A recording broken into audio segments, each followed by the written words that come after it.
ഒന്നാമത്തെ ചോദ്യം. സൂര്യന്റെ ചുറ്റും ഭൂമി വലയം ചെയ്യുന്നതിന് എത്ര ദിവസം വേണം?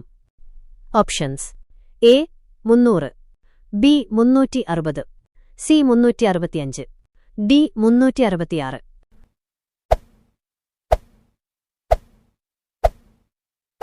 ഉത്തരം സി 365. രണ്ടാമത്തെ ചോദ്യം. ഇന്ത്യയുടെ ദേശീയ ചിഹ്നത്തിലെ സിംഹം എവിടത്തെ ശില്പത്തിൽ നിന്നാണ് എടുത്തത്? Options: A Qutub Minar, B Sarnath lion capital, C ചോളാശില്പം, ഡി അജന്ത ഗുഹകൾ.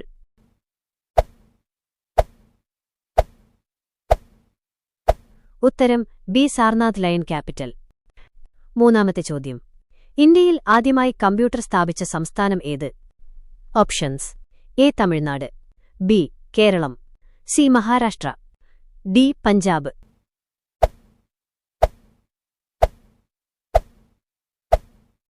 ഉത്തരം കേരളം. നാലാമത്തെ ചോദ്യം. കമ്മ്യൂണിസ്റ്റ് മാനിഫെസ്റ്റോ എഴുതിയതാര്? Options: A Karl Marx, B Aristotle, C Shivaji, D Che Guevara.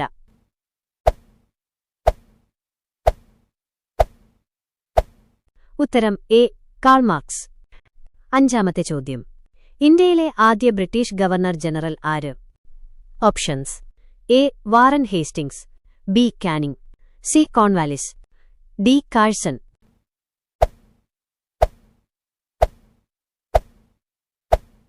ഉത്തരം എ വാറൻ ഹേസ്റ്റിംഗ്സ്. ആറാമത്തെ ചോദ്യം. ബാരോമീറ്റർ ഉപയോഗിക്കുന്നത് എന്തളക്കാനാണ്?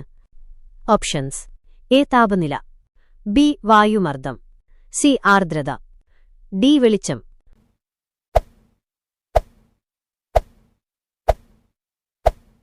ഉത്തരം ബ് വായുമർദ്ദം. ഏഴാമത്തെ ചോദ്യം. മെയ് ദിനം എന്തിനാണ് അറിയപ്പെട്ടിരിക്കുന്നത്? ഓപ്ഷൻസ്: എ പരിസ്ഥിതി ദിനം, ബി പ്രായോഗിക വിദ്യയുടെ ദിനം, സി തൊഴിലാളികളുടെ ദിനം, ഡി സൈനിക ദിനം.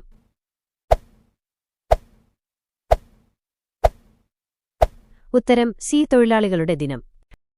എട്ടാമത്തെ ചോദ്യം. കേരളത്തിലെ ആദ്യ വനിതാ വിദ്യാഭ്യാസ മന്ത്രി ആര്? A K R, Gouriyamma, B T Seema, C Sushma Swaraj, D Jomol J.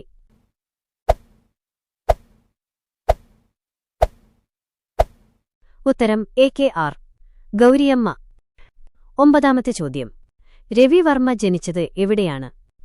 Options: A Kollam, B Thrissur, C Kottayam, D Thiruvananthapuram.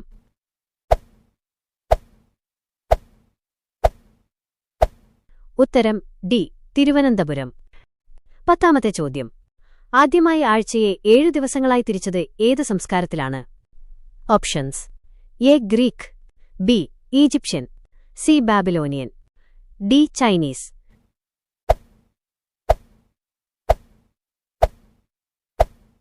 ഉത്തരം സി ബാബിലോണിയൻ.